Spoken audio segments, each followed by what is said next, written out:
Good evening, dear listeners. Tonight, we open a small and unsettling volume from the early years of the 20th century, a time when fear was not loud, nor violent, nor eager to announce itself.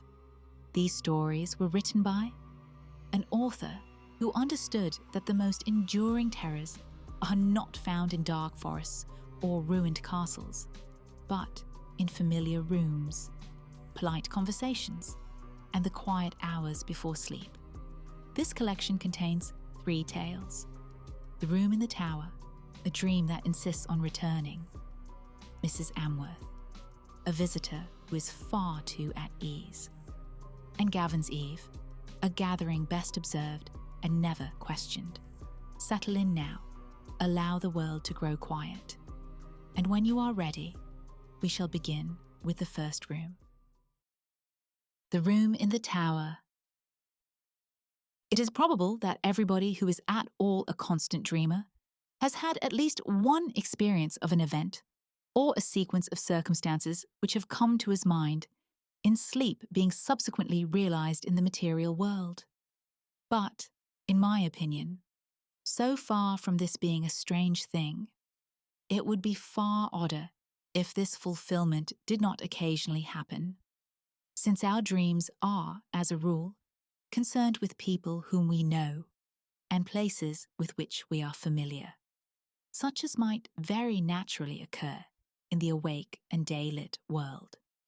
True, these dreams are often broken into by some absurd and fantastic incident, which puts them out of court in regard to their subsequent fulfillment.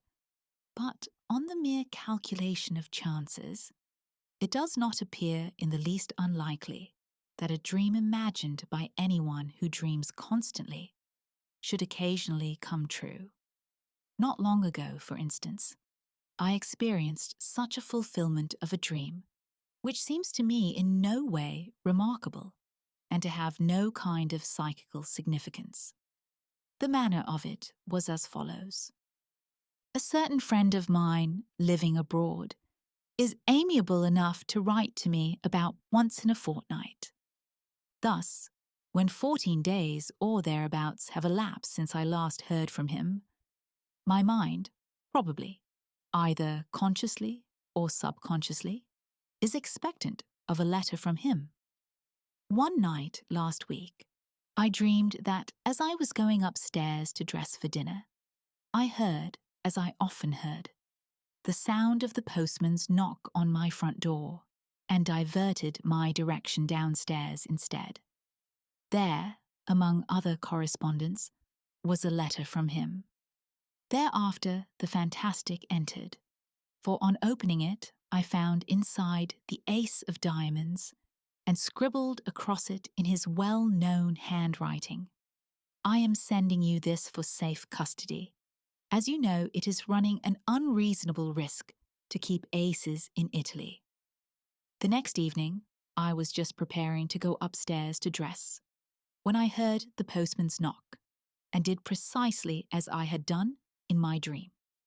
There, among other letters, was one from my friend, only it did not contain the ace of diamonds. Had it done so, I should have attached more weight to the matter, which, as it stands, seems to me a perfectly ordinary coincidence. No doubt I consciously or subconsciously expected a letter from him, and this suggested to me my dream. Similarly, the fact that my friend had not written to me for a fortnight suggested to him that he should do so. But occasionally it is not so easy to find such an explanation, and for the following story I can find no explanation at all. It came out of the dark, and into the dark it has gone again. All my life I have been a habitual dreamer.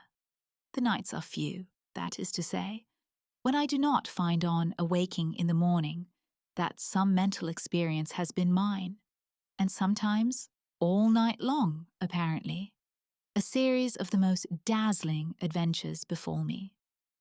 Almost without exception, these adventures are pleasant, though often merely trivial.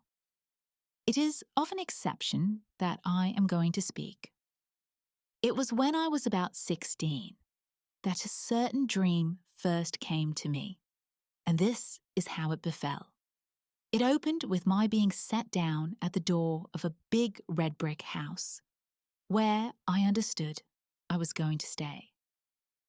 The servant who opened the door told me that tea was going on in the garden, and led me through a low, dark, panelled hall, with a large, open fireplace, onto a cheerful green lawn set round with flower beds. There were grouped about the tea table a small party of people, but they were all strangers to me except one, who was a schoolfellow called Jack Stone, clearly the son of the house, and he introduced me to his mother and father and a couple of sisters. I was, I remember, somewhat astonished to find myself here, for the boy in question was scarcely known to me, and I rather disliked what I knew of him. Moreover, he had left school nearly a year before. The afternoon was very hot, and an intolerable oppression reigned. On the far side of the lawn ran a red brick wall, with an iron gate in its centre, outside which stood a walnut tree. We sat in the shadow of the house opposite a row of long windows, inside which I could see a table with cloth laid, glimmering with glass and silver. This garden front of the house was very long, and at one end of it stood a tower of 3 stories, which looked to me much older than the rest of the building. Before long, Mrs. Stone, who, like the rest of the party, had sat in absolute silence, said to me, "Jack will show you your room. I have given you the room in the tower." Quite inexplicably, my heart sank at her words. I felt as if I had known that I should have the room in the tower, and that it contained something dreadful and significant. Jack instantly got up, and I understood that I had to follow him. In silence we passed through the hall, and mounted a great oak staircase with many corners, and arrived at a small landing with 2 doors set in it. He pushed one of these open for me to enter, and without coming in himself, closed it behind me. Then I knew that my conjecture had been right. There was something awful in the room, and with the terror of nightmare growing swiftly and enveloping me, I awoke in a spasm of terror. Now that dream or variations on it occurred to me intermittently for 15 years. Most often it came in exactly this form: the arrival, the tea laid out on the lawn, the deadly silence succeeded by that one deadly sentence, the mounting with Jack Stone up to the room in the tower where horror dwelt, and it always came to a close in the nightmare of terror at that which was in the room, though I never saw what it was. At other times I experienced variations on this same theme. Occasionally, for instance, we would be sitting at dinner in the dining room, into the windows of which I had looked on the first night, when the dream of this house visited me. But wherever we were, there was the same silence, the same sense of dreadful oppression and foreboding. And the silence I knew would always be broken by Mrs. Stone saying to me, "Jack will show you your room. I have given you the room in the tower." Upon which, this was invariable, I had to follow him up the oak staircase, with many corners, and enter the place that I dreaded more and more each time that I visited it in sleep. Or, again, I would find myself playing cards, still in silence, in a drawing-room lit with immense chandeliers that gave a blinding illumination. What the game was, I have no idea. What I remember, with a sense of miserable anticipation, was that soon Mrs. Stone would get up and say to me, "Jack will show you your room. I have given you the room in the tower." This drawing-room where we played cards was next to the dining room, and, as I have said, was always brilliantly illuminated, whereas the rest of the house was full of dusk and shadows. And yet, how often, in spite of those bouquets of lights, have I not pored over the cards that were dealt me, scarcely able for some reason to see them? Their designs, too, were strange. There were no red suits, but all were black, and among them there were certain cards which were black all over. I hated and dreaded those. As this dream continued to recur, I got to know the greater part of the house.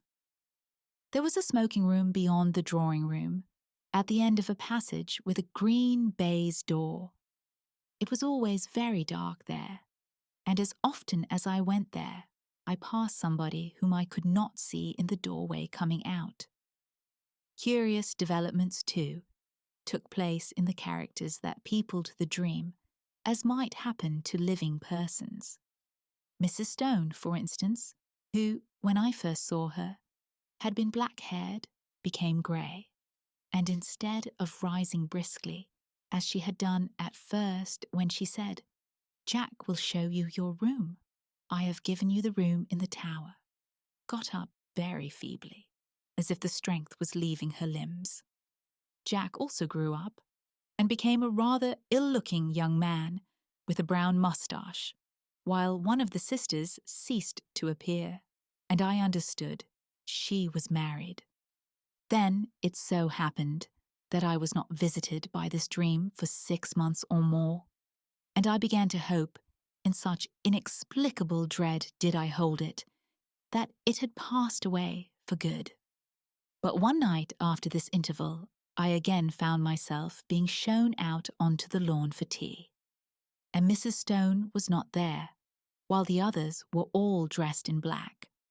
At once I guessed the reason, and my heart leaped at the thought that perhaps this time I should not have to sleep in the room in the tower, and though we usually all sat in silence, on this occasion the sense of relief made me talk and laugh as I had never yet done.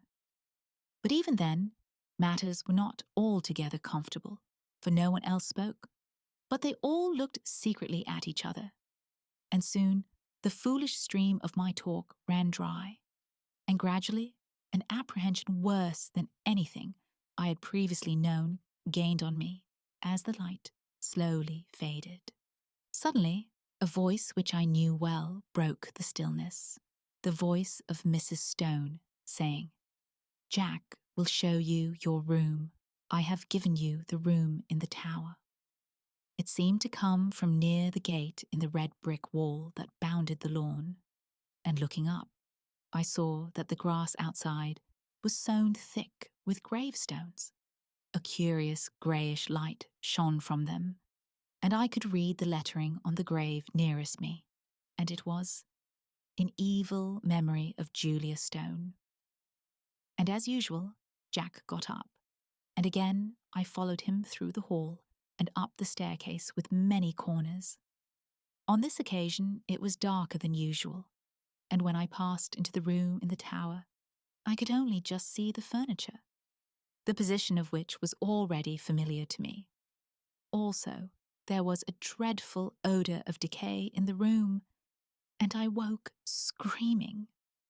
The dream, with such variations and developments as I have mentioned, went on at intervals for 15 years. Sometimes I would dream it 2 or 3 nights in succession. Once, as I have said, there was an intermission of 6 months, but taking a reasonable average, I should say that I dreamed it quite as often as once in a month. It had, as is plain, something of nightmare about it, since it always ended in the same appalling terror, which so far from getting less, seemed to me to gather fresh fear every time that I experienced it. There was, too, a strange and dreadful consistency about it. The characters in it, as I have mentioned, got regularly older. Death and marriage visited this silent family, and I never, in the dream, after Mrs. Stone had died, set eyes on her again. But it was always her voice that told me that the room in the tower was prepared for me, and whether we had tea out on the lawn or the scene was laid in one of the rooms overlooking it, I could always see her gravestone standing just outside the iron gate.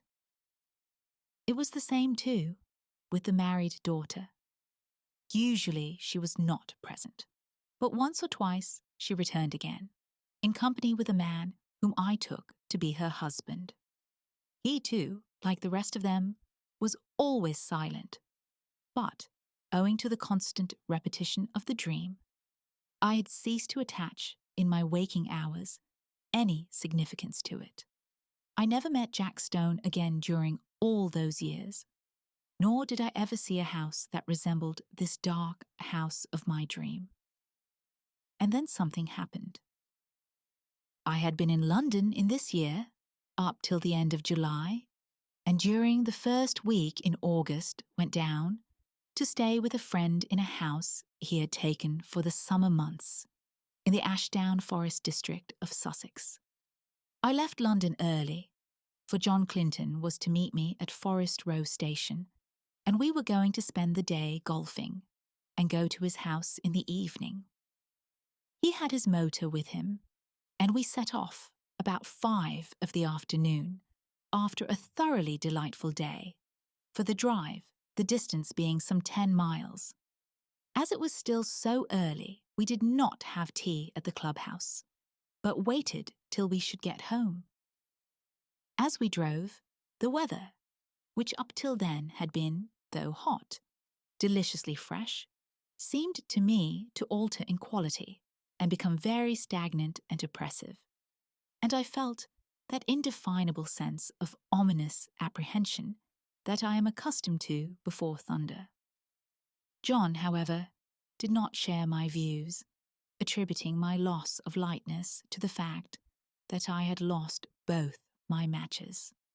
Events proved, however, that I was right, though I do not think that the thunderstorm that broke that night was the sole cause of my depression. Our way lay through deep, high-banked lanes, and before we had gone very far, I fell asleep, and was only awakened by the stopping of the motor. And with a sudden thrill, partly of fear but chiefly of curiosity, I found myself standing in the doorway of my house of dream. We went, I half wondering whether or not I was dreaming still, through a low oak-panelled hall and out onto the lawn where tea was laid in the shadow of the house. It was set in flower beds, a red brick wall, with a gate in it, bounded one side, and out beyond that was a space of rough grass with a walnut tree.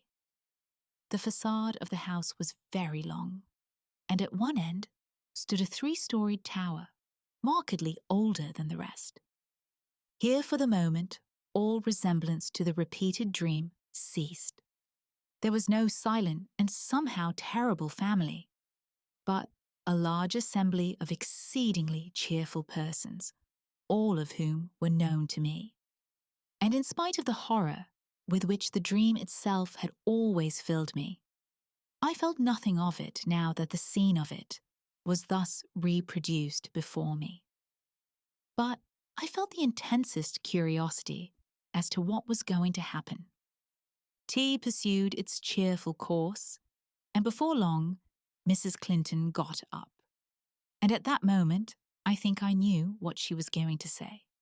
She spoke to me, and what she said was, "Jack will show you your room. I have given you the room in the tower."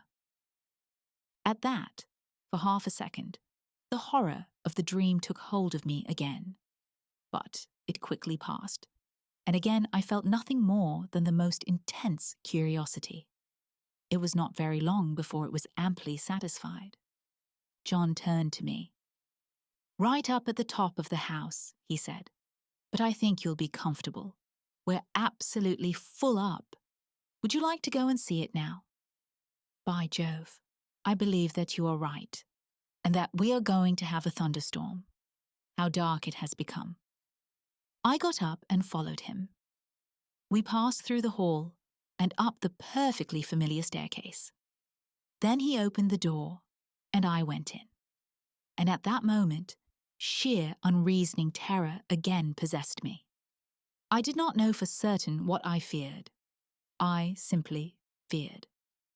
Then, like a sudden recollection, when one remembers a name which has long escaped the memory, I knew what I feared.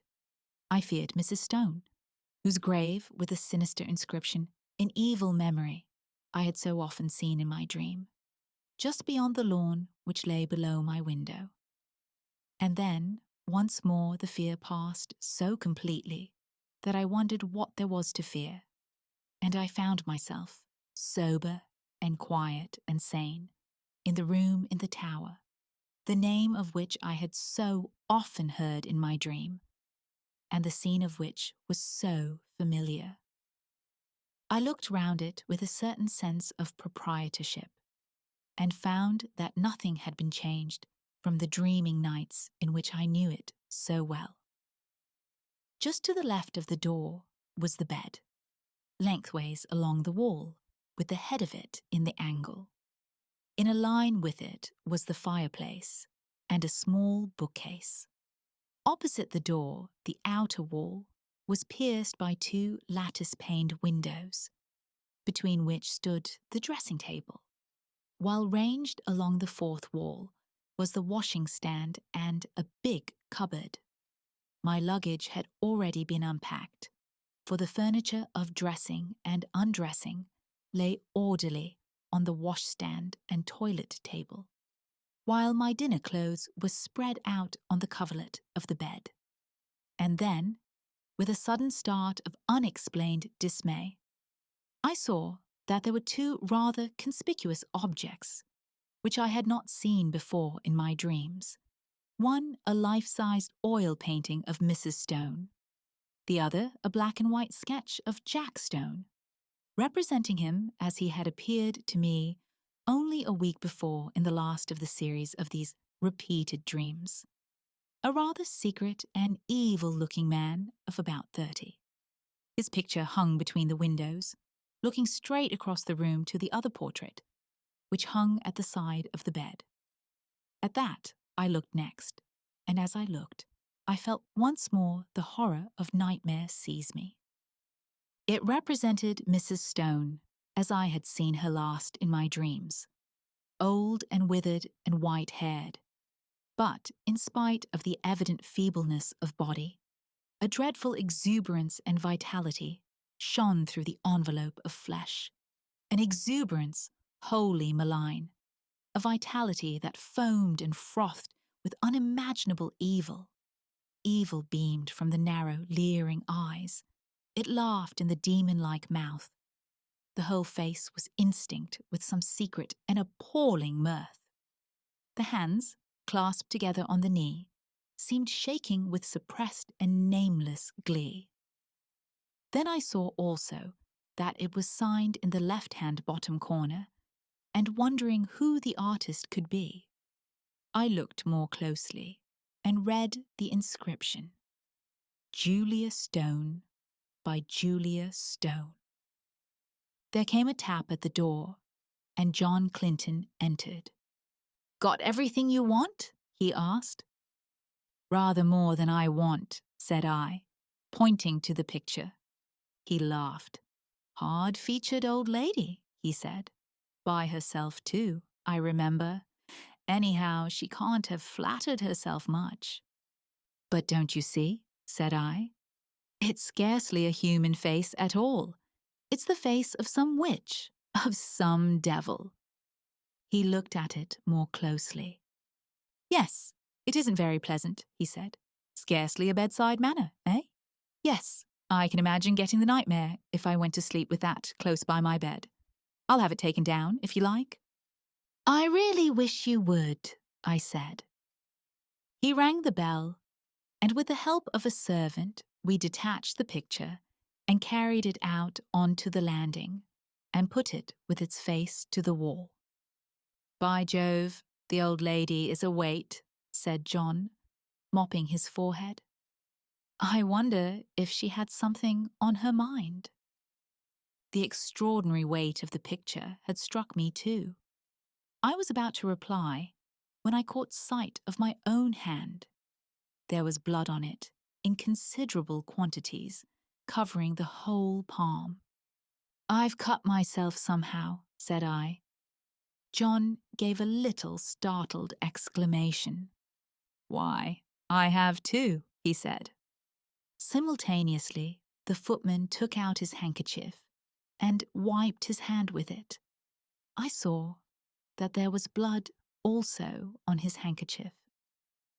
John and I went back into the tower room and washed the blood off, but neither on his hand nor on mine was there the slightest trace of a scratch or cut. It seemed to me that, having ascertained this, we both, by a sort of tacit consent, did not allude to it again.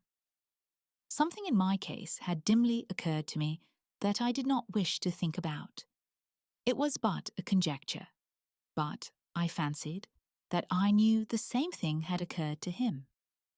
The heat and oppression of the air, for the storm we had expected was still undischarged, increased very much after dinner, and for some time most of the party, among whom were John Clinton and myself, sat outside on the path bounding the lawn, where we had had tea.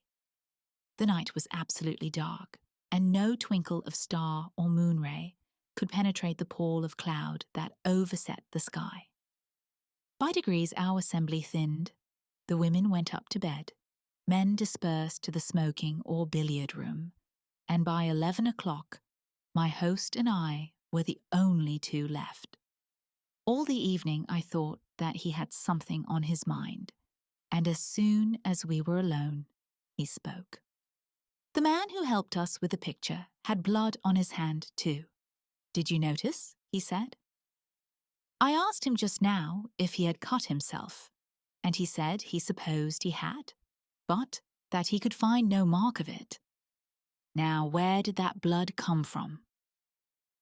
By dint of telling myself that I was not going to think about it, I had succeeded in not doing so, and I did not want, especially just at bedtime, to be reminded of it. "I don't know," said I, "and I don't really care so long as the picture of Mrs. Julia Stone is not by my bed." He got up. "But it's odd," he said. "Huh? Now you'll see another odd thing." A dog of his, an Irish terrier by breed, had come out of the house as we talked. The door behind us into the hall was open, and a bright oblong of light shone across the lawn to the iron gate which led on to the rough grass outside, where the walnut tree stood. I saw that the dog had all his hackles up, bristling with rage and fright.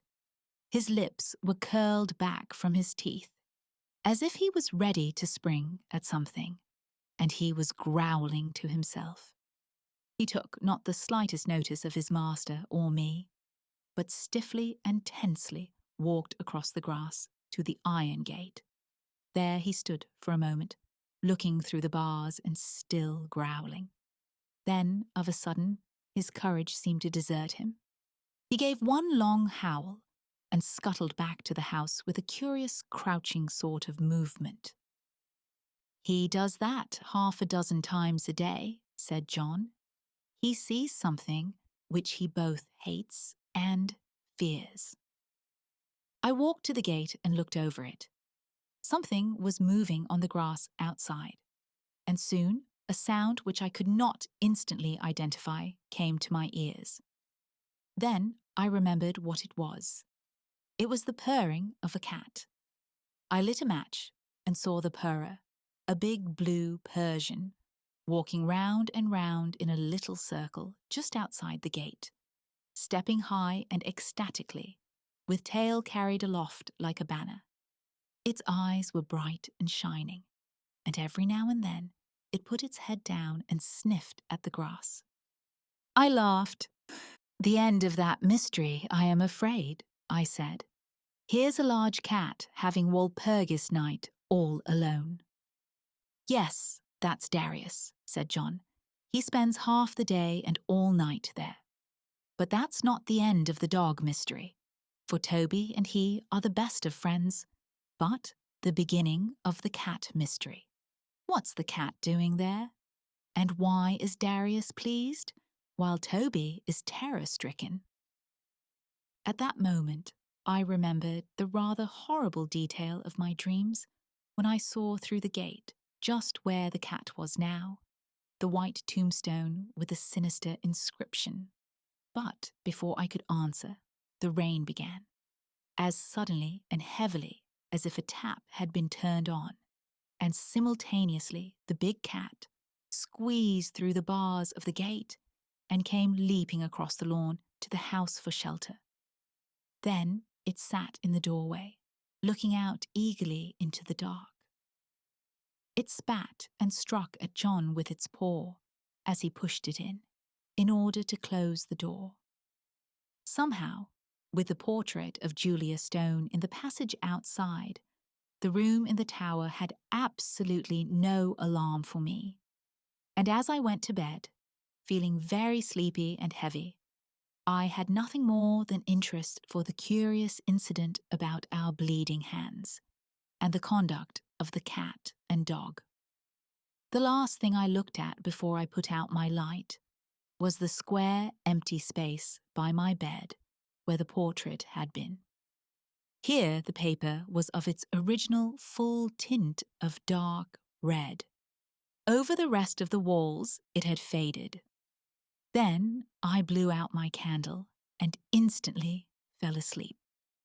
My awaking was equally instantaneous, and I sat bolt upright in bed, under the impression that some bright light had been flashed in my face, though it was now absolutely pitch dark.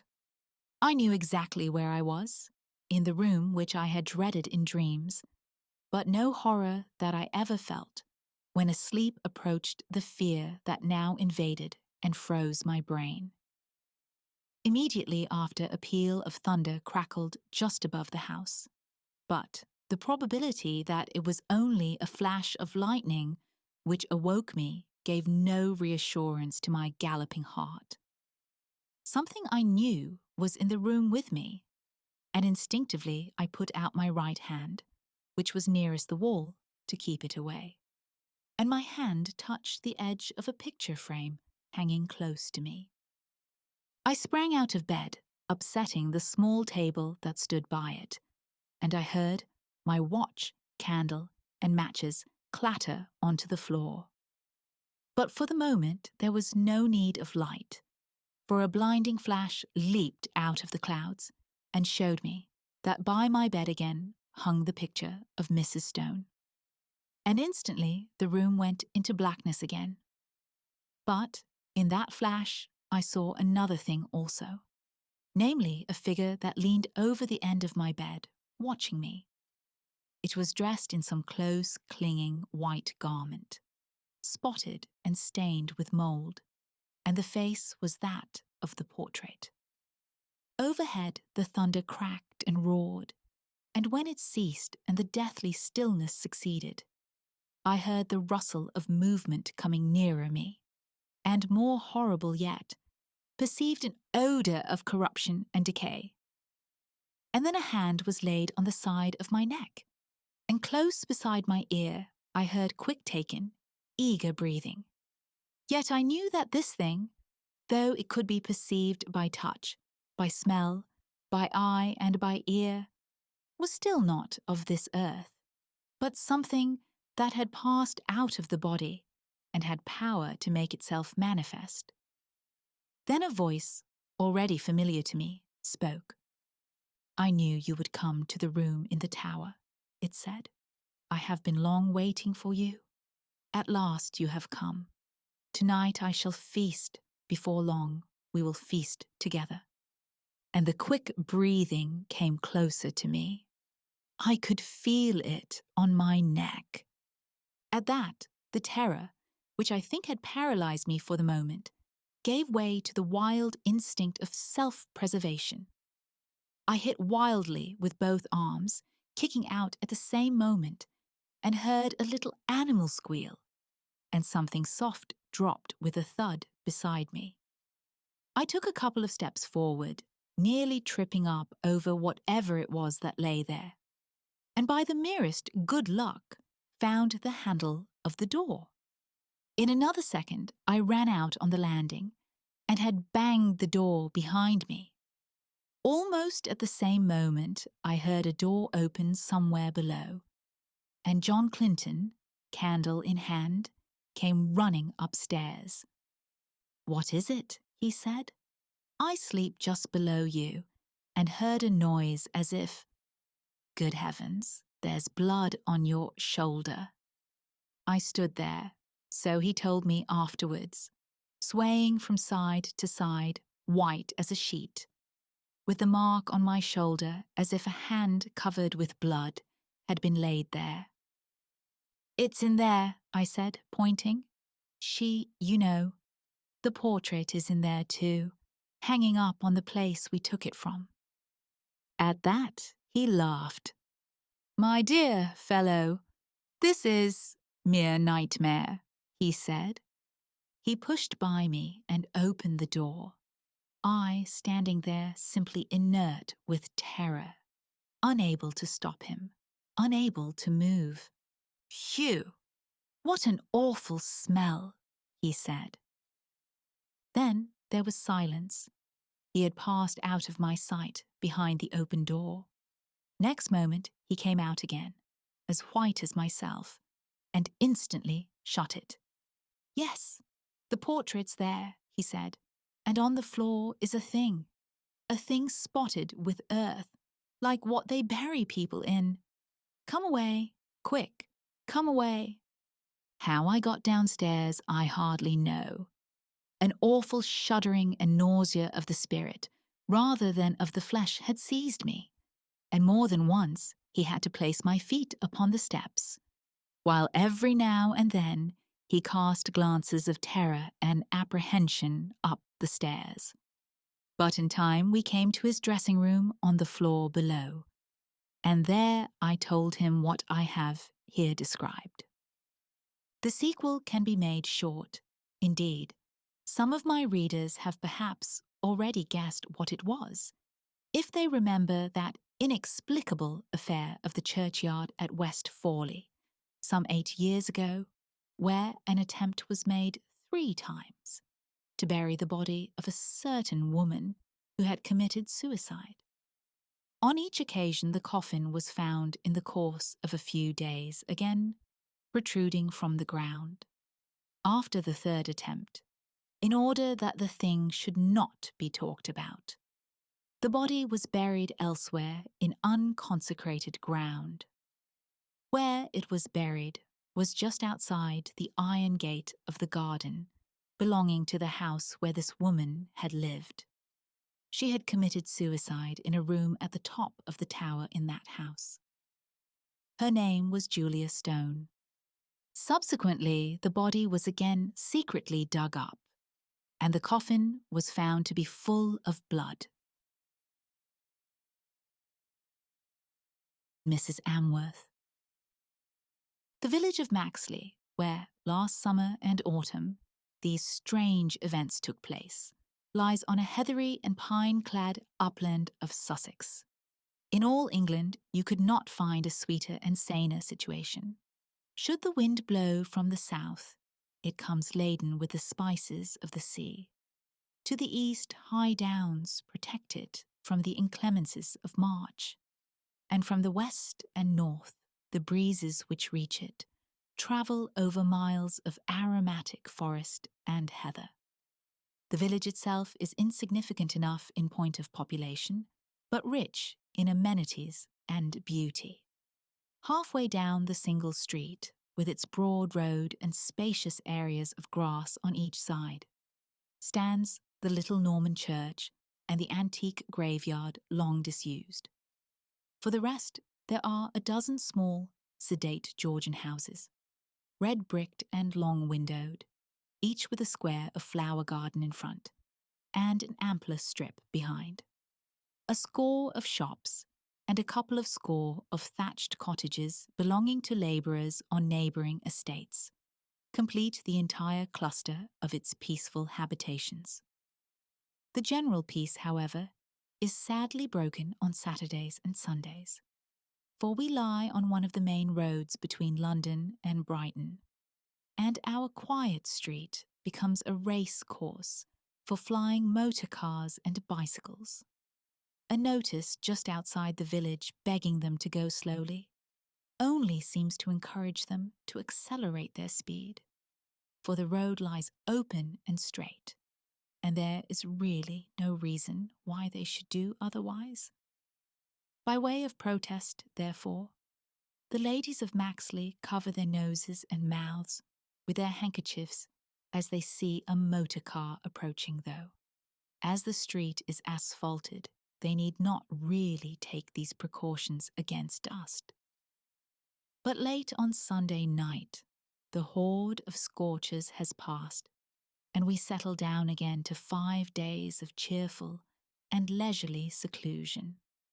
Railway strikes, which agitate the country so much, leave us undisturbed because most of the inhabitants of Maxley never leave it at all.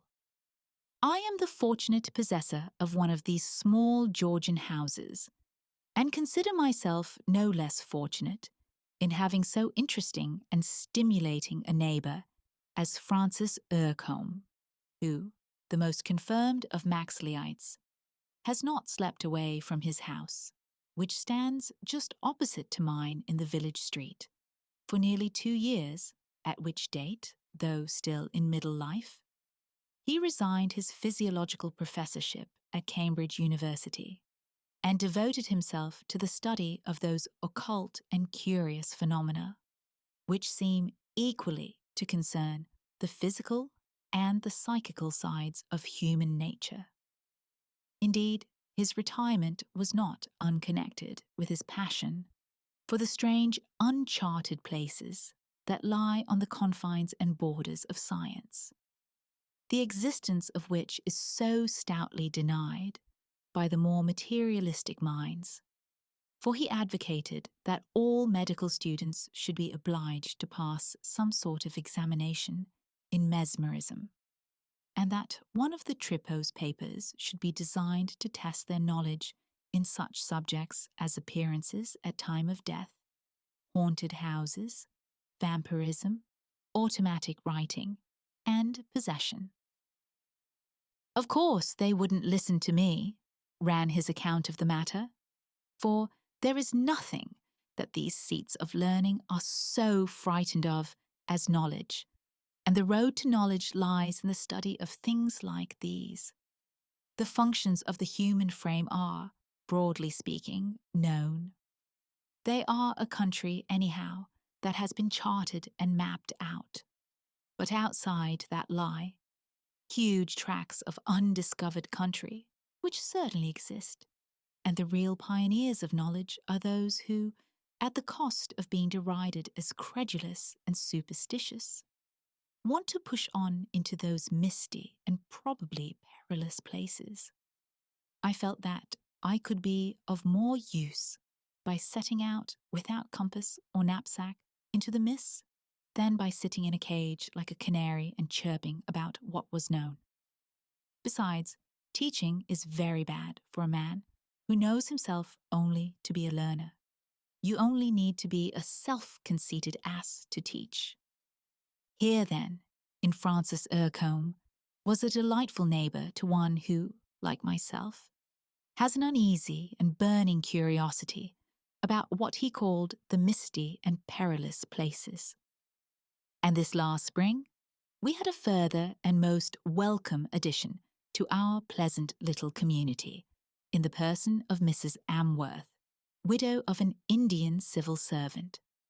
Her husband had been a judge in the northwest provinces, and after his death at Peshawar, she came back to England, and after a year in London, found herself starving for the ampler air and sunshine of the country, to take the place of the fogs and grimminess of town. She had, too, a special reason for settling in Maxley, since her ancestors up till 100 years ago had long been native to the place, and in the old churchyard, now disused, are many gravestones bearing her maiden name of Chaston.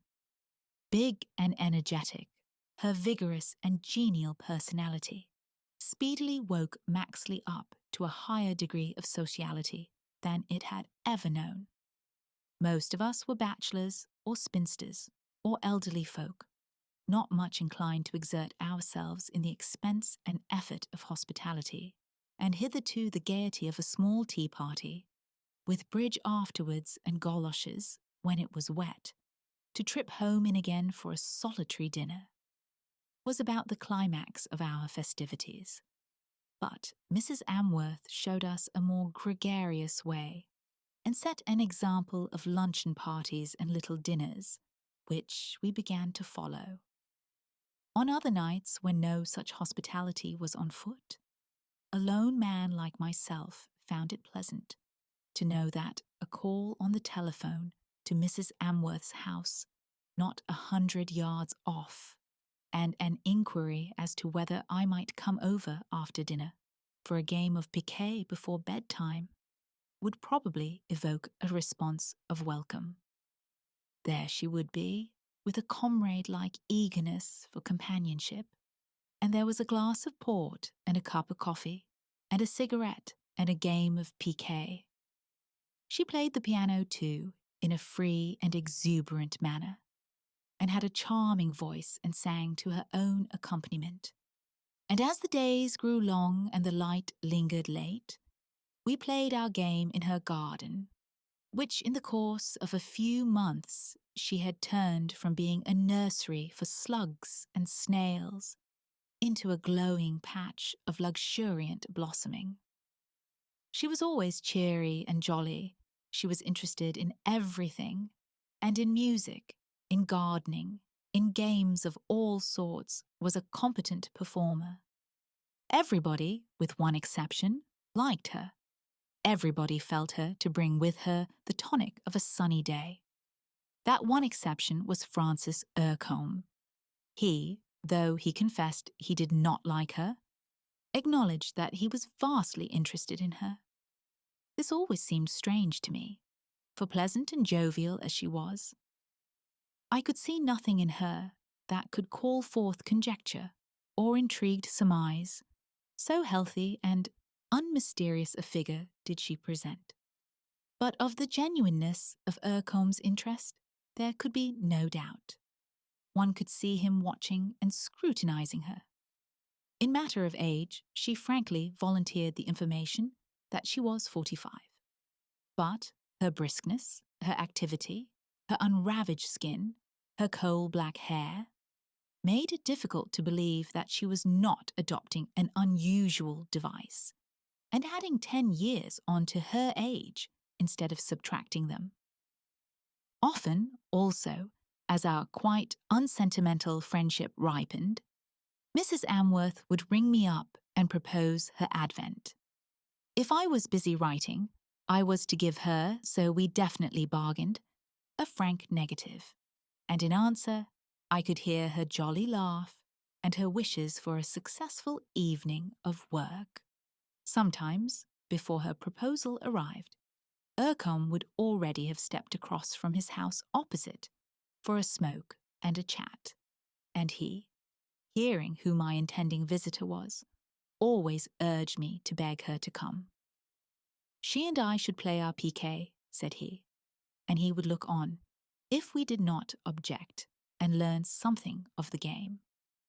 But I doubt whether he paid much attention to it, for nothing could be clearer than that, under that penthouse of forehead and thick eyebrows, his attention was fixed, not on the cards, but on one of the players.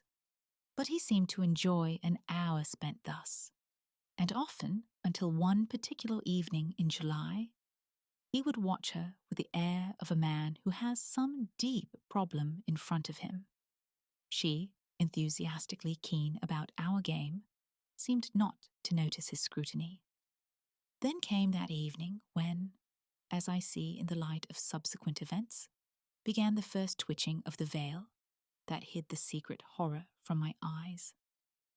I did not know it then, though I noticed that thereafter, if she rang up to propose coming round, she always asked not only if I was at leisure, but whether Mr. Ercombe was with me.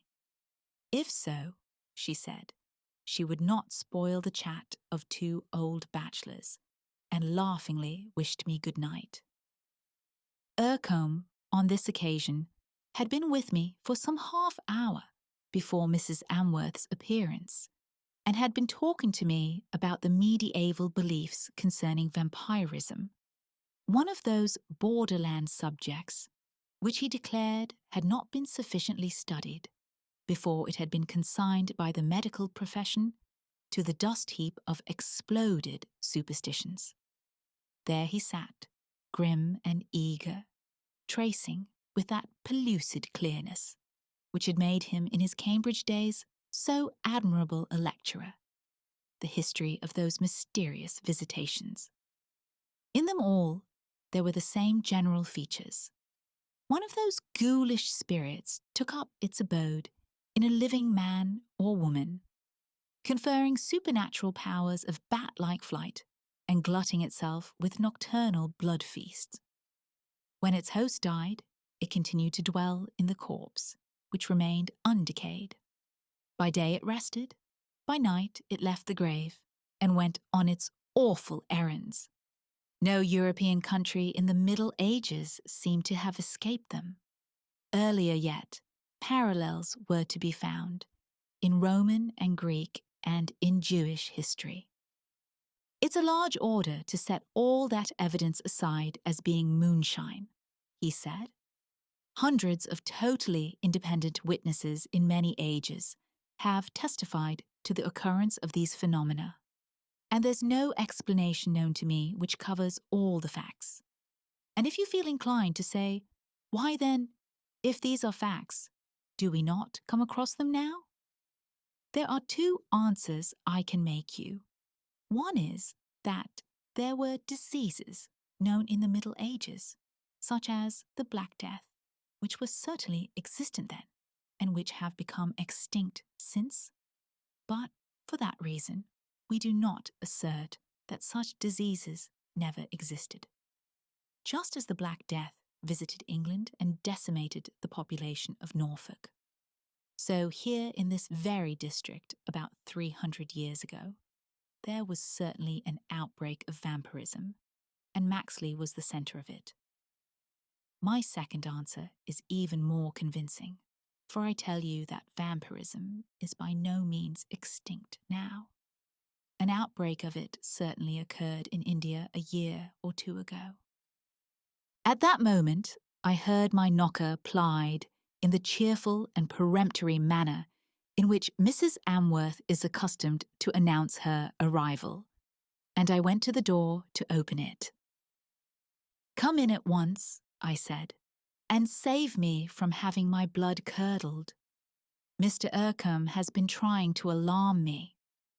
Instantly, her vital, voluminous presence seemed to fill the room. "Ah, but how lovely," she said. "I delight in having my blood curdled. Go on with your ghost story, Mr. Ercombe. I adore ghost stories." I saw that, as his habit was, he was intently observing her. "It wasn't a ghost story exactly," said he. "I was only telling our host how vampirism was not extinct yet. I was saying that there was an outbreak of it in India only a few years ago." There was a more than perceptible pause, and I saw that if Ercombe was observing her, she on her side was observing him with fixed eye and parted mouth. Then her jolly laugh invaded that rather tense silence. "Oh, what a shame," she said. "You're not going to curdle my blood at all. Where did you pick up such a tale, Mr. Ercombe? I have lived for years in India and never heard a rumour of such a thing. Some storyteller in the bazaars must have invented it. They are famous at that." I could see that Ercombe was on the point of saying something further, but checked himself. "Ah, very likely that was it," he said.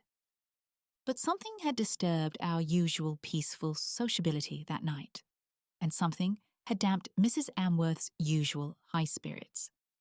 She had no gusto for her piquet and left after a couple of games. Ercombe had been silent too. Indeed, he hardly spoke again till she departed. "That was unfortunate," he said, "for the outbreak of a very mysterious disease, let us call it, took place at Peshawar, where she and her husband were. And—" "Well?" I asked. "He was one of the victims of it," said he. Naturally, I had quite forgotten that when I spoke. The summer was unreasonably hot and rainless, and Maxley suffered much from drought, and also from a plague of big black night-flying gnats, the bite of which was very irritating and virulent. They came sailing in of an evening, settling on one's skin so quietly that one perceived nothing till the sharp stab announced that one had been bitten. They did not bite the hands or face, but chose always the neck and throat for their feeding ground. And most of us, as the poison spread, assumed a temporary gwot.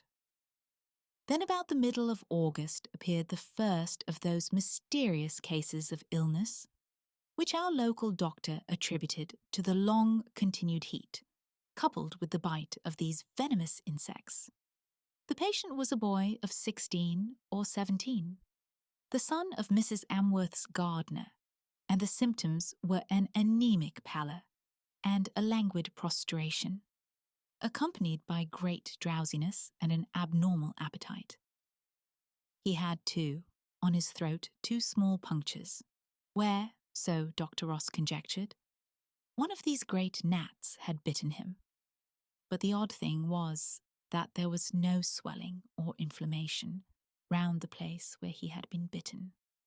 The heat at this time had begun to abate, but the cooler weather failed to restore him, and the boy, in spite of the quantity of good food which he so ravenously swallowed, wasted away to a skin-clad skeleton.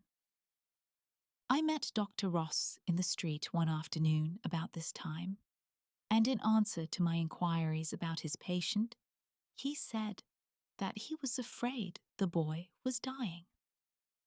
The case, he confessed, completely puzzled him. Some obscure form of pernicious anemia was all he could suggest. But he wondered whether Mr. Ercombe would consent to see the boy, on the chance of his being able to throw some new light on the case. And since Ercombe was dining with me that night, I proposed to Dr. Ross to join us. He could not do this, but said he would look in later. When he came, Ercombe at once consented to put his skill at the other's disposal, and together they went off at once.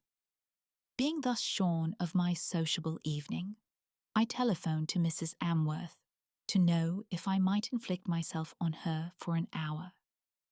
Her answer was a welcoming affirmative, and between piquet and music, the hour lengthened itself into 2. She spoke of the boy who was lying so desperately and mysteriously ill, and told me that she had often been to see him, taking him nourishing and delicate food. But today, and her kind eyes moistened as she spoke, she was afraid she had paid her last visit. Knowing the antipathy between her and Ercombe, I did not tell her that he had been called into consultation, and when I returned home, she accompanied me to my door, for the sake of a breath of night air, and in order to borrow a magazine which contained an article on gardening, which she wished to read. "Ah, this delicious night air," she said, luxuriously sniffing in the coolness. "Night air and gardening are the great tonics. There is nothing so stimulating as bare contact with rich Mother Earth.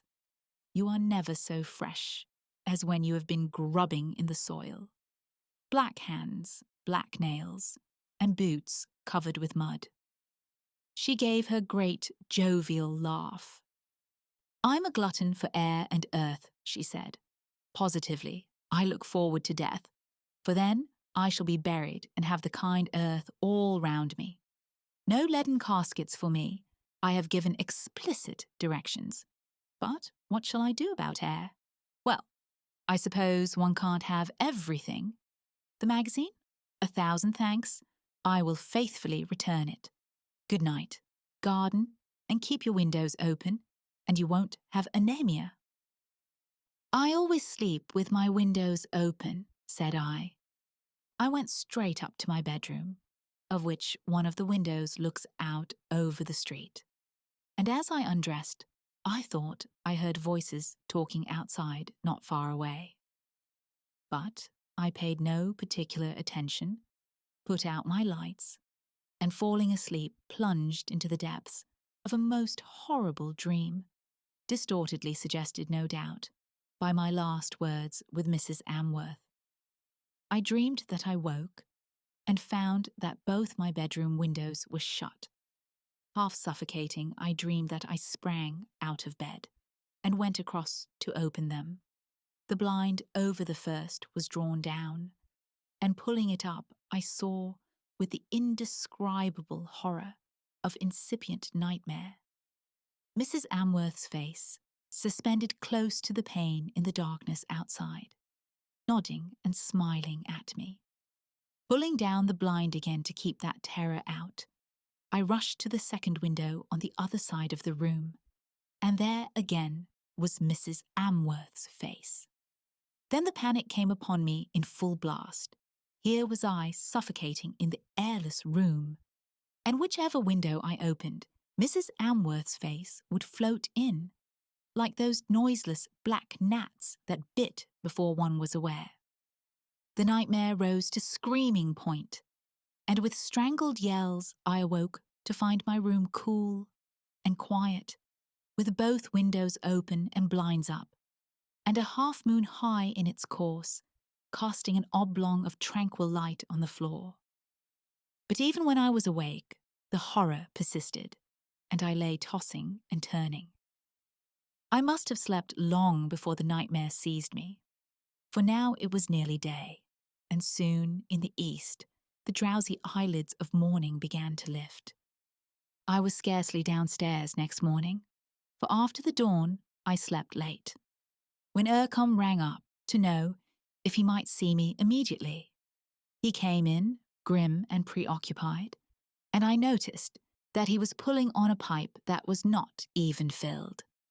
"I want your help," he said, "and so I must tell you first of all what happened last night.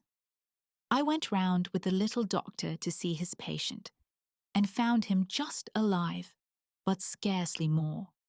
I instantly diagnosed in my own mind what this anemia, unaccountable by any other explanation, meant.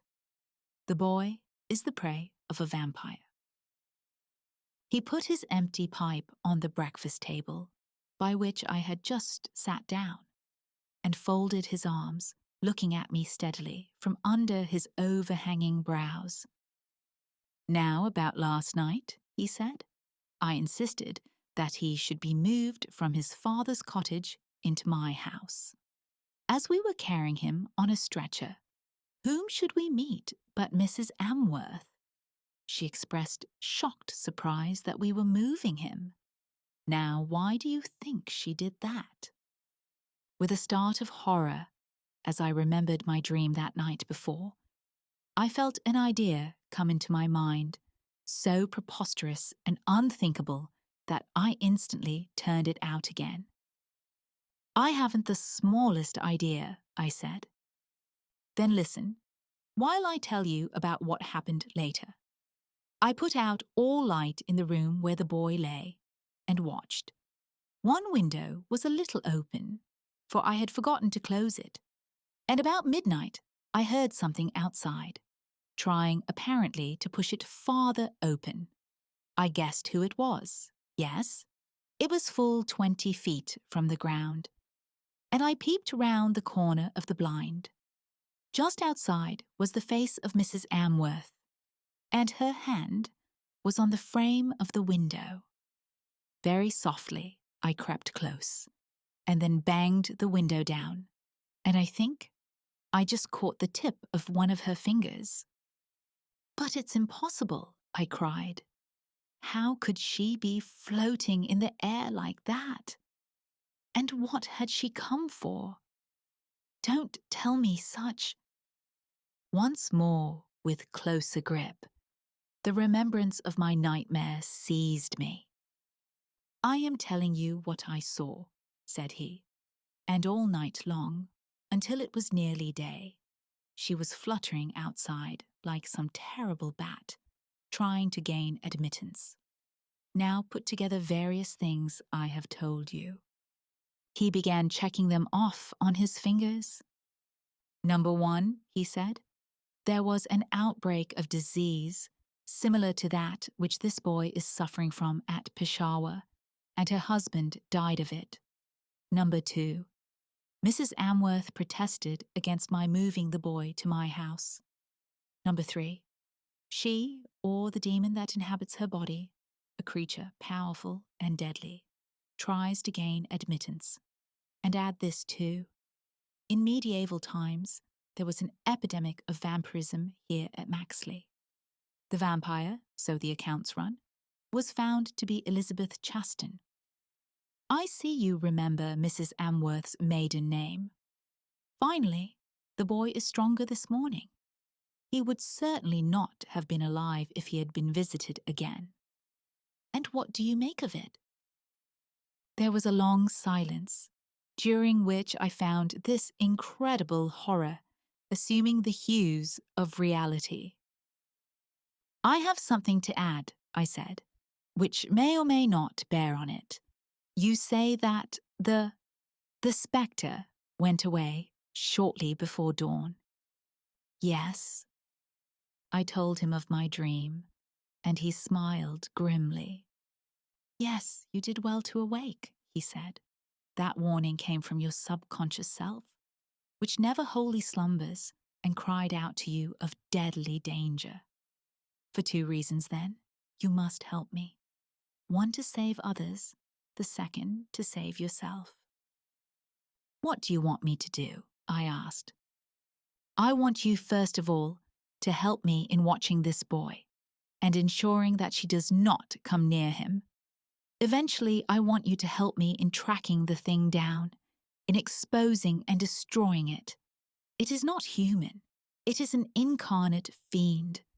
What steps we shall have to take, I don't yet know." It was now 11 of the forenoon, and presently I went across to his house for a 12-hour vigil while he slept, to come on duty again that night, so that for the next 24 hours either Ercombe or myself was always in the room where the boy, now getting stronger every hour, was lying.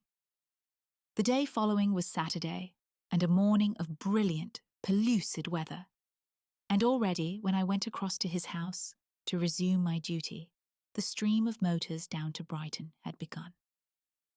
Simultaneously I saw Ercombe with a cheerful face, which boded good news of his patient coming out of his house, and Mrs. Amworth with a gesture of salutation to me and a basket in her hand, walking up the broad strip of grass which bordered the road. There we all 3 met. I noticed, and saw that Ercombe noticed it too, that one finger of her left hand was bandaged. "Good morning to you both," said she, "and I hear your patient is doing well, Mr. Ercombe. I have come to bring him a bowl of jelly, and to sit with him for an hour. He and I are great friends. I am overjoyed at his recovery." Ercombe paused a moment, as if making up his mind, and then shot out a pointing finger at her. "I forbid that," he said. "You shall not sit with him or see him, and you know the reason as well as I do." I have never seen so horrible a change pass over a human face as that which now blanched hers to the colour of a grey mist. She put up her hand as if to shield herself from that pointing finger, which drew the sign of the cross in the air, and shrank back, cowering onto the road. There was a wild hoot from a horn, a grinding of brakes, a shout, too late, from a passing car, and one long scream suddenly cut short.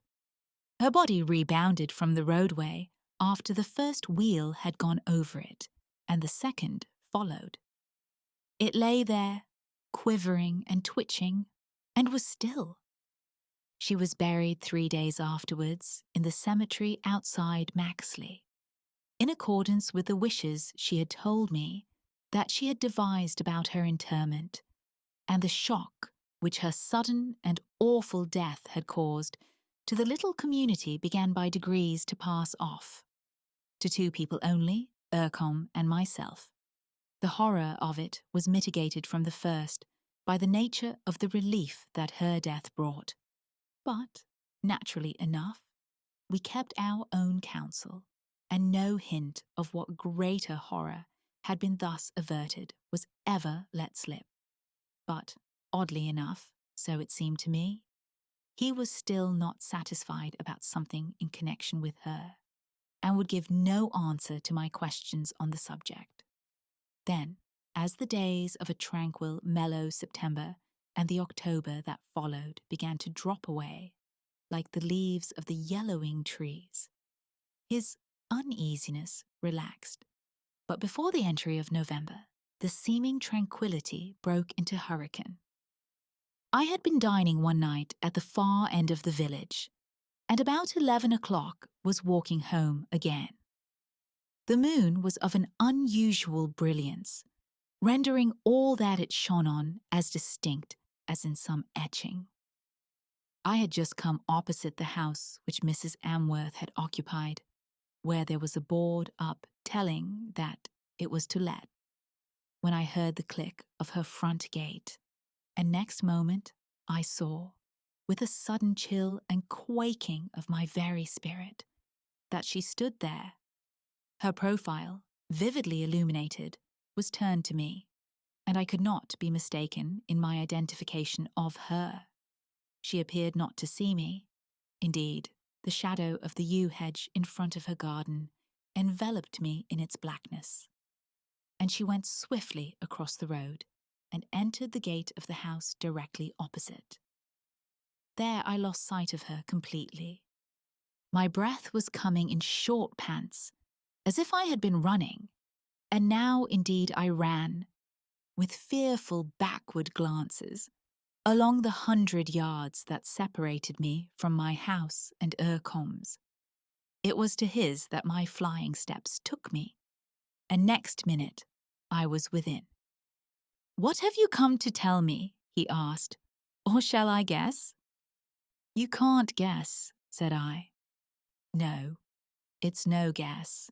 She has come back, and you have seen her. Tell me about it." I gave him my story. "That's Major Pearsall's house," he said. "Come back with me there at once."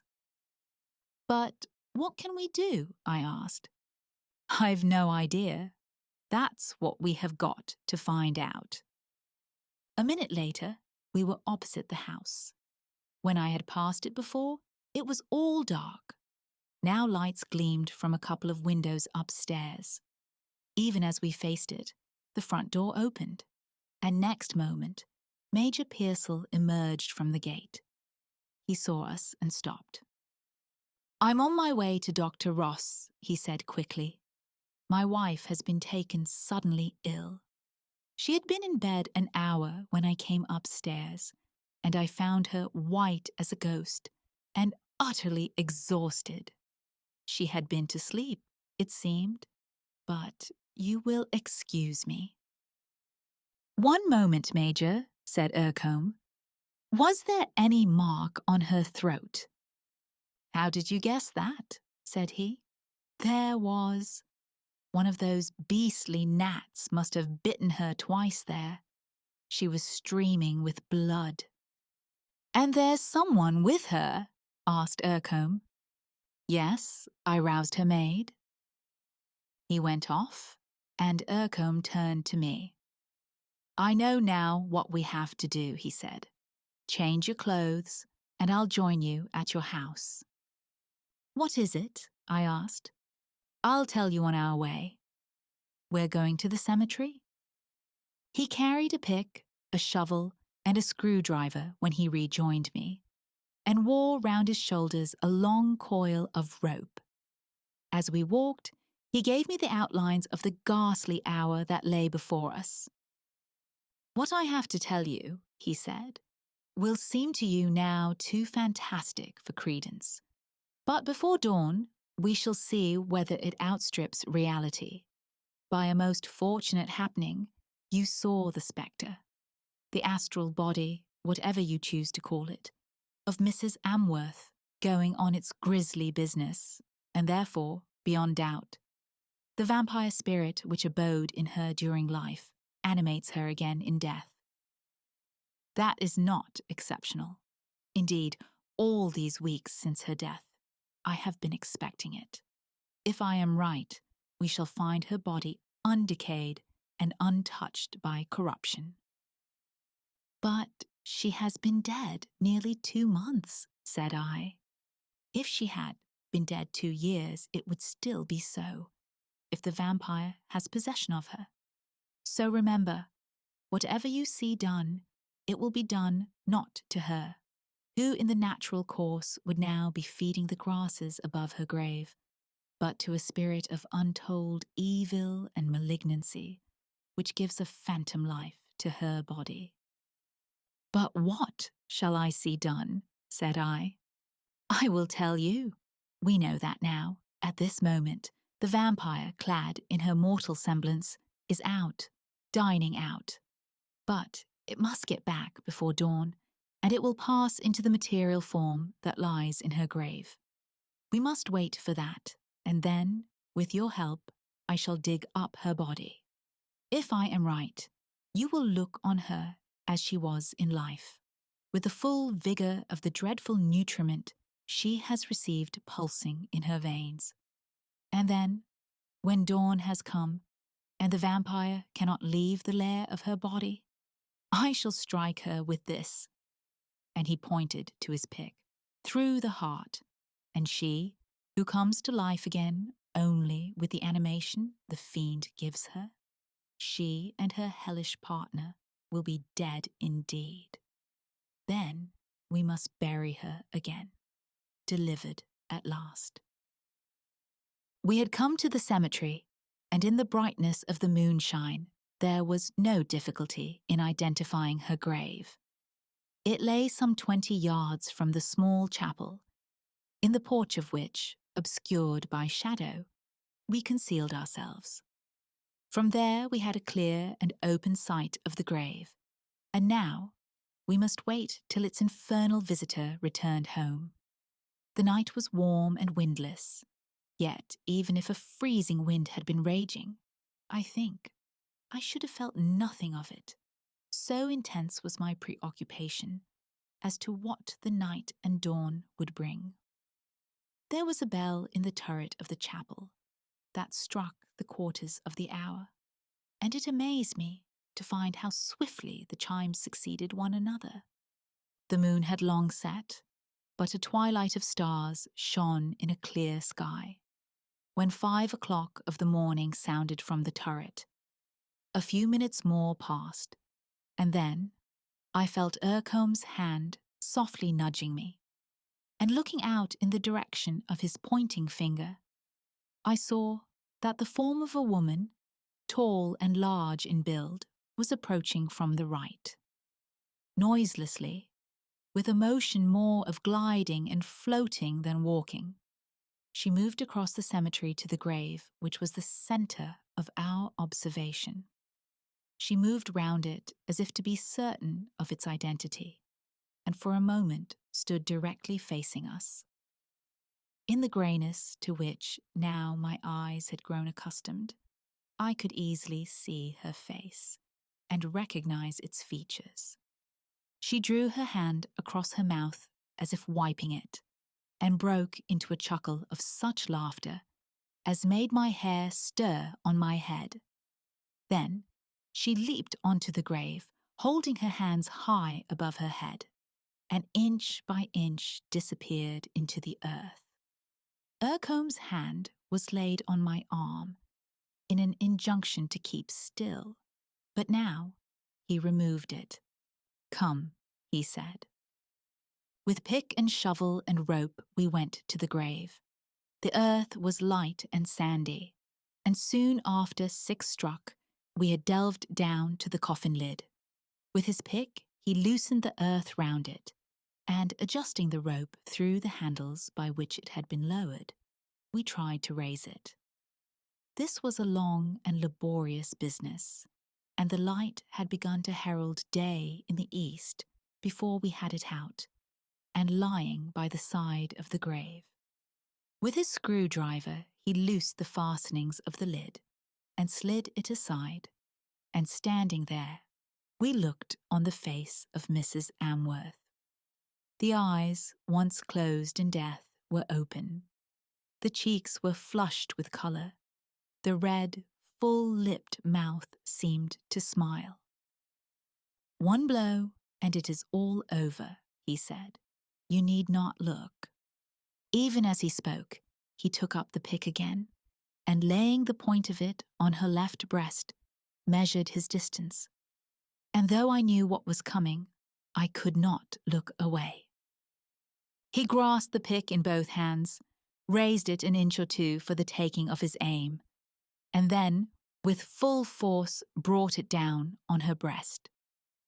A fountain of blood, though she had been dead so long, spouted high in the air, falling with the thud of a heavy splash over the shroud, and simultaneously, from those red lips came one long, appalling cry, swelling up like some hooting siren, and dying away again. With that, instantaneous as a lightning flash, came the touch of corruption on her face. The colour of it faded to ash, the plump cheeks fell in, the mouth dropped. "Thank God, that's over," said he, and without pause slipped the coffin lid back into its place. Day was coming fast now, and, working like men possessed, we lowered the coffin into its place again and shovelled the earth over it. The birds were busy with their earliest pipings as we went back to Maxley. Gavon's Eve.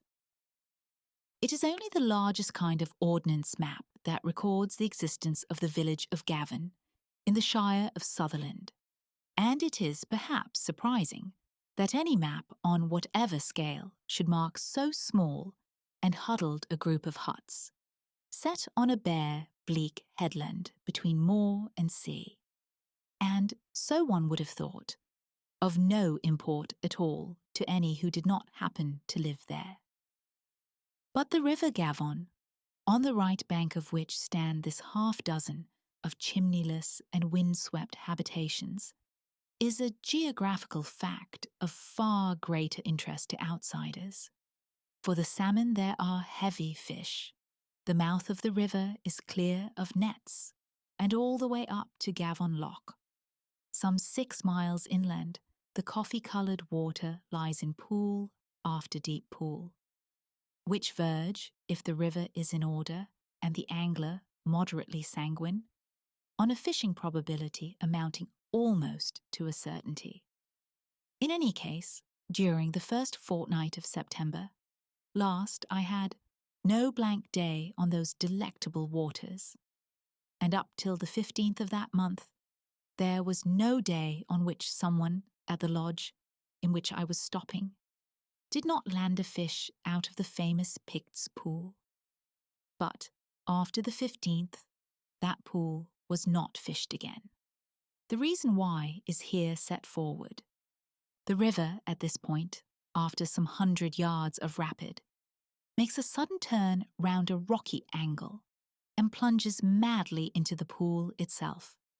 Very deep water lies at the head of it, but deeper still further down on the east side, where a portion of the stream flicks back again in a swift, dark backwater towards the top of the pool again.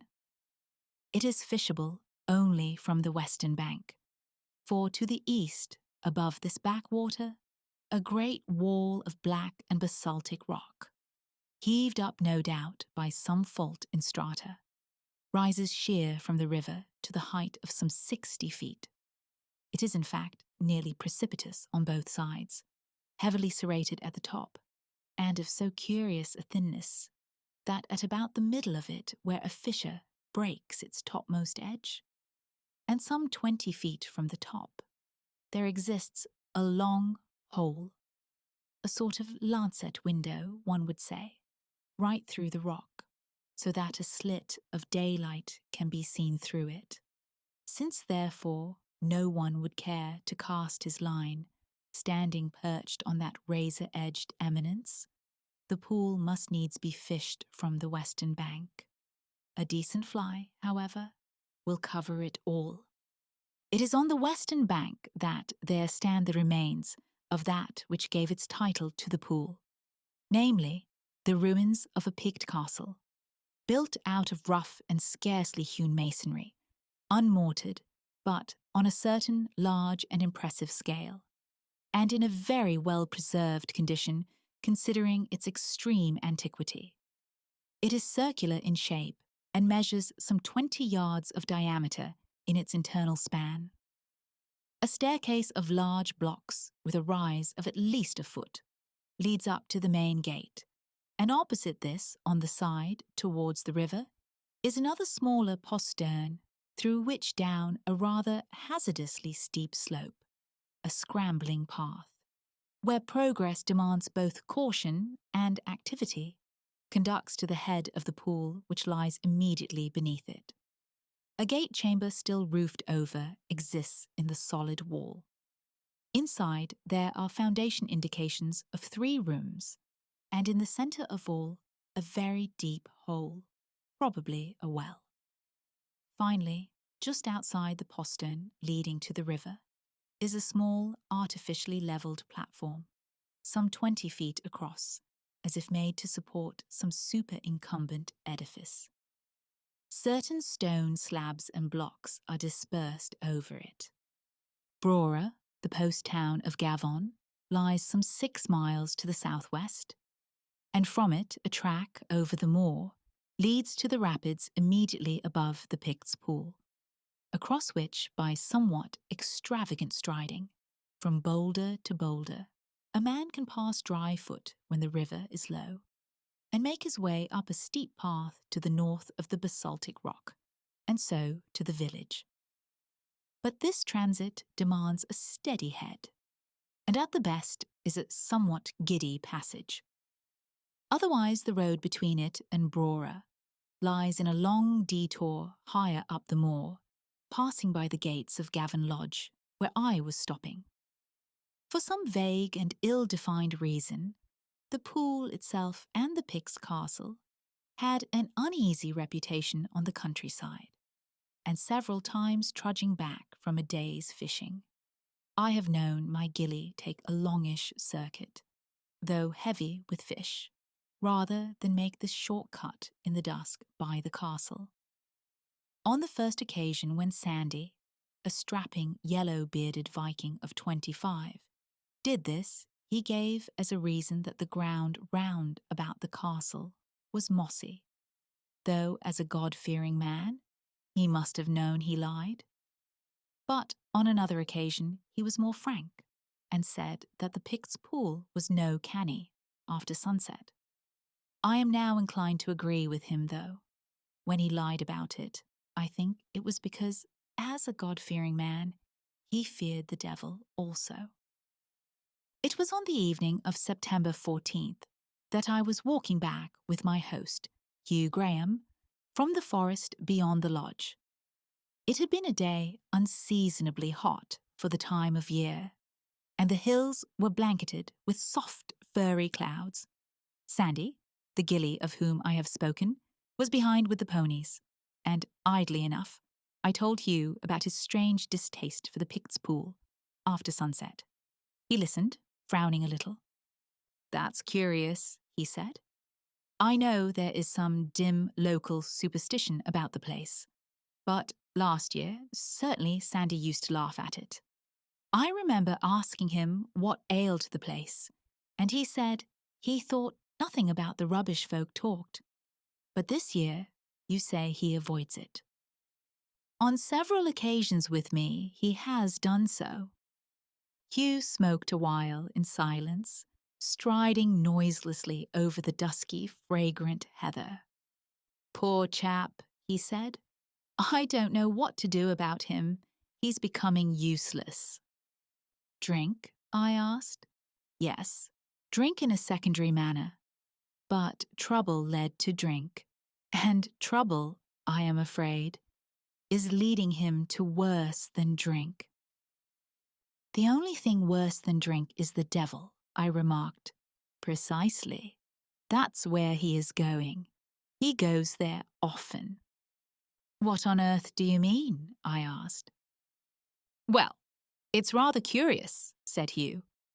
"You know I dabble a bit in folklore and local superstition, and I believe I am on the track of something odder than odd. Just wait a moment." We stood there in the gathering dusk, till the ponies laboured up the hillside to us. Sandy, with his 6 feet of lithe strength, strolling easily beside them up the steep brae, as if his long day's trudging had but served to half awaken his dormant powers of limb. "Going to see Mistress Macpherson again tonight?" asked Hugh. "Aye, pure body," said Sandy. "She's old, and she's lone." "Very kind of you, Sandy," said Hugh, and we walked on. "What then?" I asked, when the ponies had fallen behind again. "Why, superstition lingers here," said Hugh, "and it's supposed she's a witch. To be quite candid with you, the thing interests me a good deal. Supposing you asked me, on oath, whether I believed in witches, I should say no. But if you asked me again, on oath, whether I suspected I believed in them, I should, I think, say yes. And the 15th of this month, tomorrow, is Gavon's Eve." "And what in heaven's name is that?" I asked. "And who is Gavon, and what's the trouble?" "Well, Gavon is the person, I suppose, not saint, who is what we should call the eponymous hero of this district. And the trouble is Sandy's trouble. Rather a long story. But there's a long mile in front of us yet, if you care to be told." During that mile, I heard. Sandy had been engaged a year ago to a girl of Gavon who was in service at Inverness. In March last he had gone, without giving notice, to see her, and as he walked up the street in which her mistress's house stood, had met her suddenly face to face, in company with a man whose clipped speech betrayed him English, whose manner a kind of gentleman. He had a flourish of his hat for Sandy, pleasure to see him, and scarcely any need of explanation as to how he came to be walking with Katrine.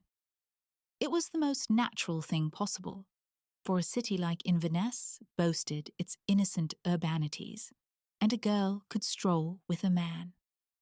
And for the time, since also Katrine was so frankly pleased to see him, Sandy was satisfied. But after his return to Gavon, suspicion, fungus-like, grew rank in his mind, with the result that a month ago he had, with infinite pains and blottings, written a letter to Katrine, urging her return and immediate marriage. Thereafter, it was known that she had left Inverness. It was known that she had arrived by train at Brora. From Brora, she had started to walk across the moor by the path, leading just above the Picts' castle, crossing the rapids to Gavon, leaving her box to be sent by the carrier. But at Gavon, she had never arrived.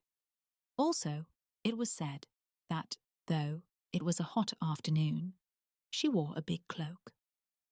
By this time we had come to the lodge, the lights of which showed dim and blurred through the thick hill mists that had streamed sullenly down from the higher ground. "And the rest," said Hugh, "which is as fantastic as this is sober fact, I will tell you later." Now, a fruit-bearing determination to go to bed is, to my mind, as difficult to ripen as a fruit-bearing determination to get up, and in spite of our long day, I was glad when Hugh, the rest of the men, having yawned themselves out of the smoking room, came back from the hospitable dispensing of bedroom candlesticks, with a briskness that denoted that, as far as he was concerned, the distressing determination was not imminent. "As regards Sandy," I suggested. "Ah, I also was thinking of that," he said. "Well, Katrine Gordon left Brora and never arrived here. That is fact. Now for what remains. Have you any remembrance of a woman always alone, walking about the moor by the loch? I think I once called your attention to her." "Yes, I remember," I said. "Not Katrine, surely? A very old woman, awful to look at. Moustache, whiskers, and muttering to herself. Always looking at the ground, too." "Yes, that is she. Not Katrine. Katrine. My word, a May morning. But the other, it is Mrs. Macpherson, reputed witch. Well, Sandy trudges there, a mile and more away, every night to see her. You know Sandy, Adonis of the North. Now, can you account by any natural explanation for that fact, that he goes off after a long day to see an old hag in the hills?" "It would seem unlikely," said I. "Unlikely? Well, yes, unlikely." Hugh got up from his chair and crossed the room to where a bookcase of rather fusty-looking volumes stood between windows. He took a small morocco-backed book from a top shelf. "Superstitions of Sutherlandshire," he said as he handed it to me. "Turn to page 128 and read." I obeyed and read. September 15th appears to have been the date of what we may call this Devil Festival. On the night of that day, the powers of darkness held preeminent dominion, and overrode for any who were abroad that night and invoked their aid, the protective providence of Almighty God. Witches, therefore, above all, were peculiarly potent. On this night, any witch could entice to herself the heart and the love of any young man who consulted her on matters of philtre or love charm, with the result that on any night in succeeding years of the same date, he, though he was lawfully affianced and wedded, would for that night be hers.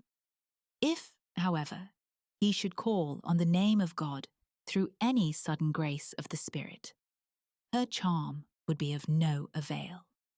On this night, too, all witches had the power by certain dreadful incantations and indescribable profanities to raise from the dead those who had committed suicide.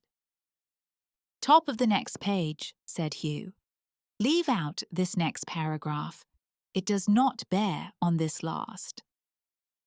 "Near a small village in this country," I read, "called Gavon, the moon at midnight is said to shine through a certain gap or fissure in a wall of rock close beside the river on to the ruins of a Pict castle, so that the light of its beams falls onto a large, flat stone erected there near the gate, and supposed by some to be an ancient and pagan altar.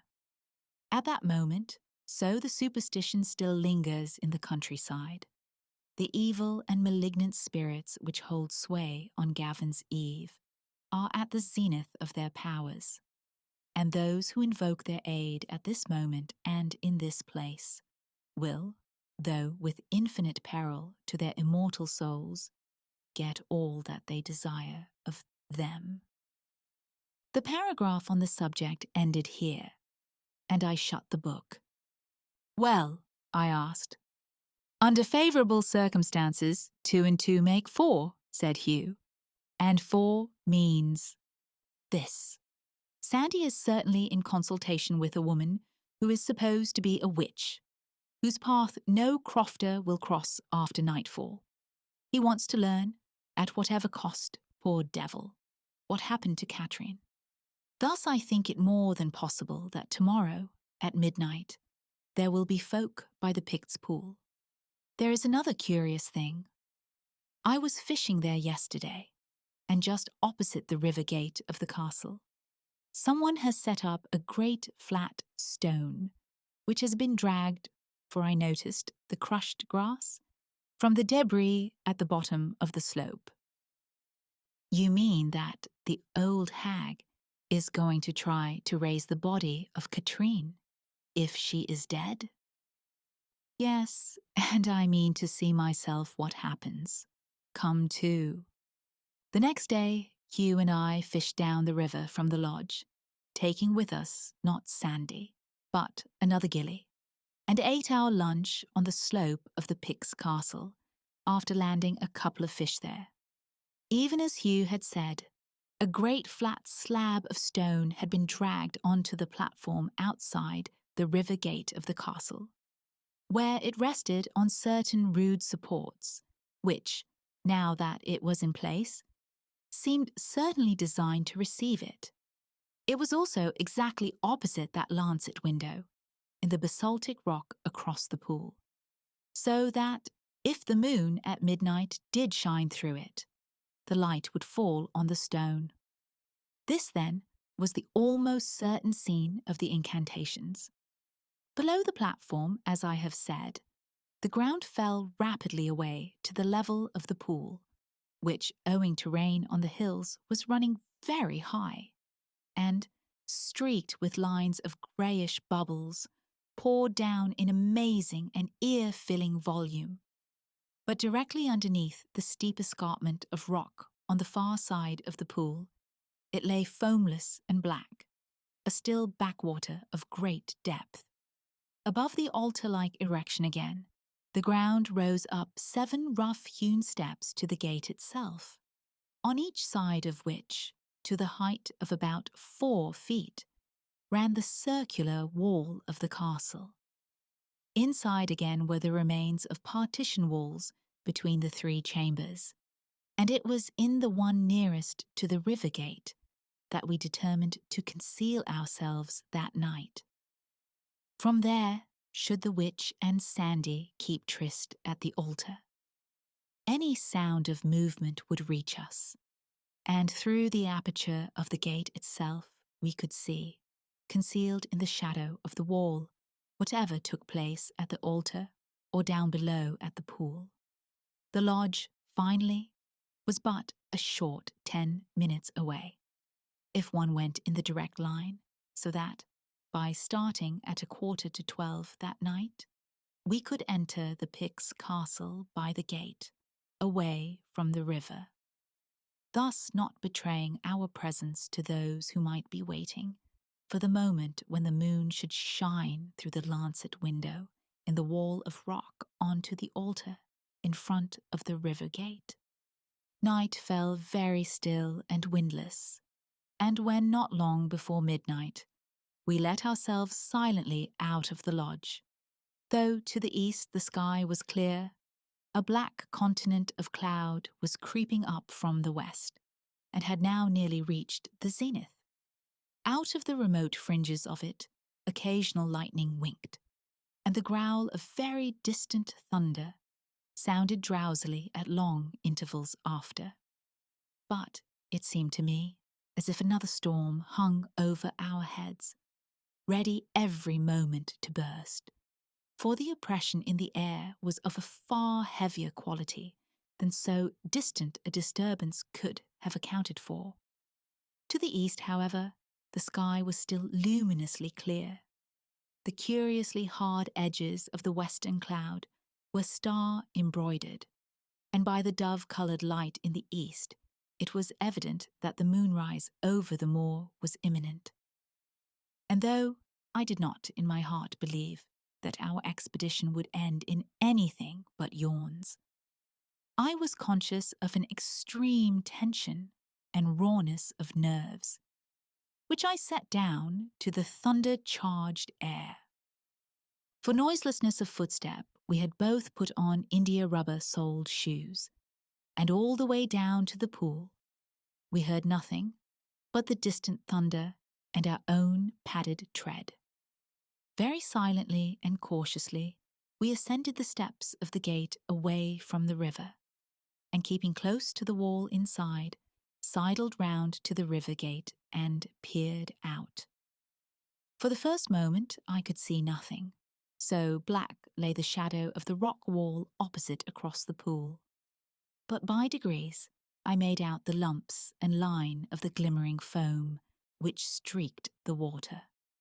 High as the river was running this morning, it was infinitely more voluminous and turbulent now, and the sound of it filled and bewildered the ear with its sonorous roaring. Only under the very base of the rock opposite, it ran quite black and unflecked by foam. There lay the deep, still surface of the backwater.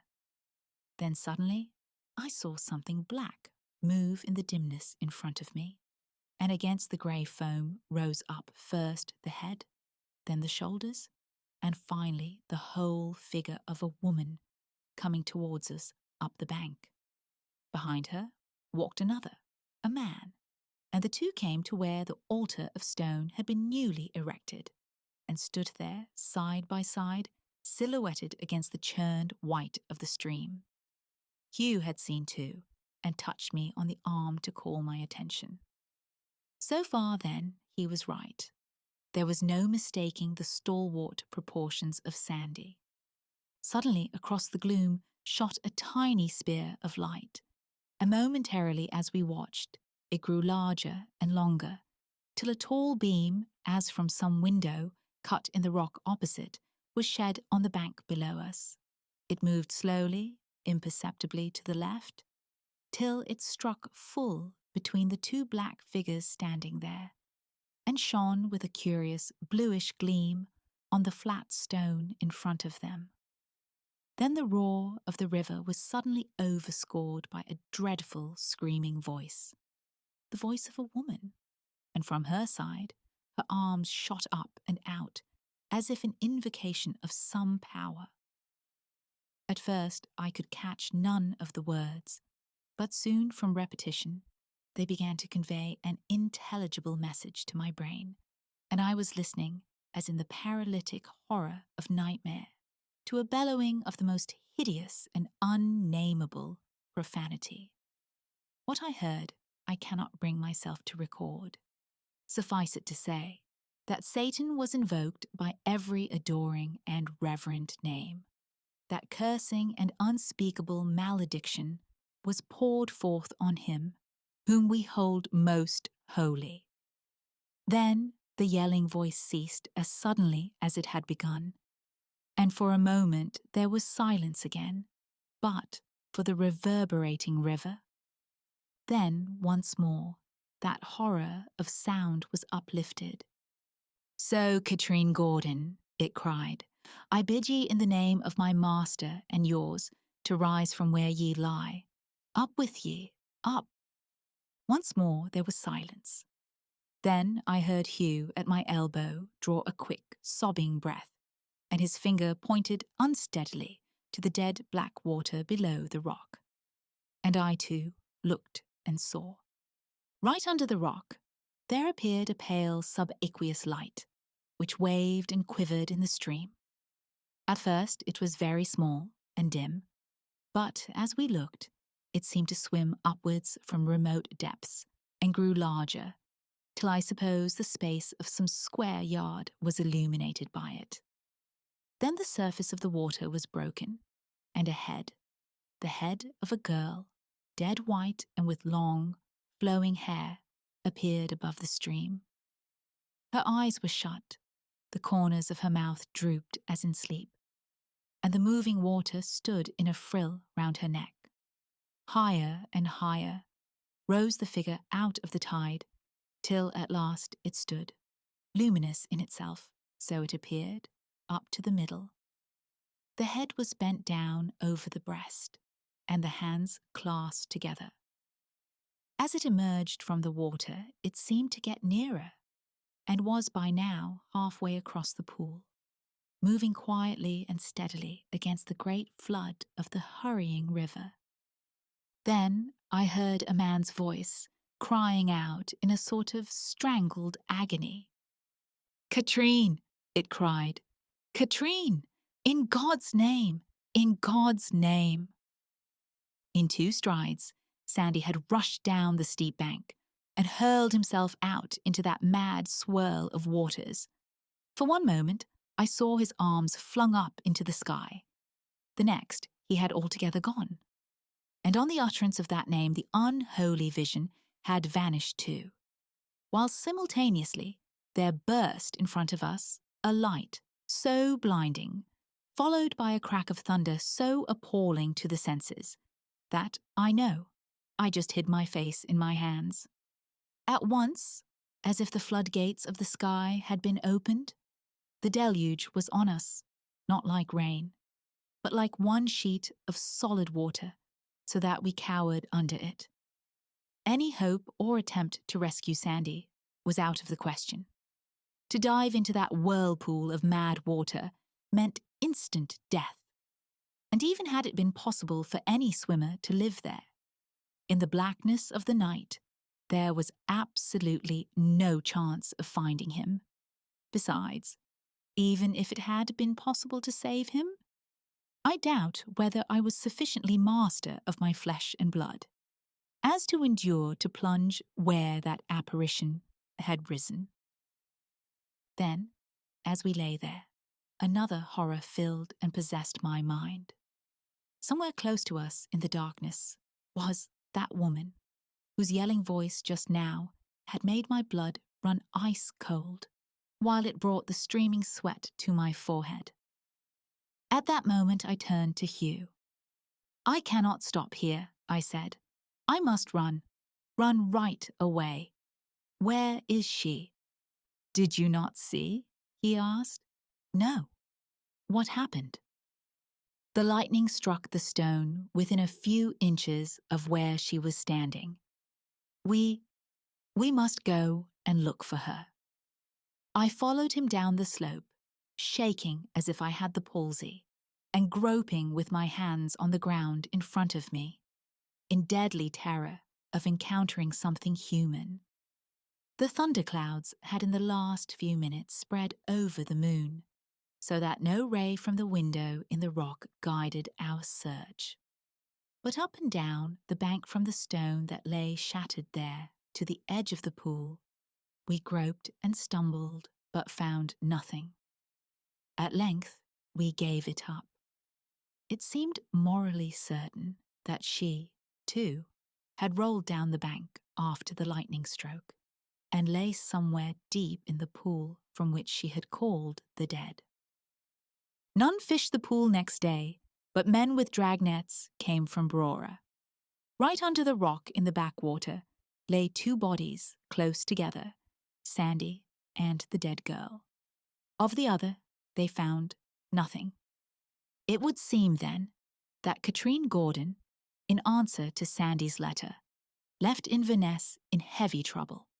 What happened afterwards can only be conjectured, but it seems likely she took the shortcut to Gavon, meaning to cross the river on the boulders above the Pix pool.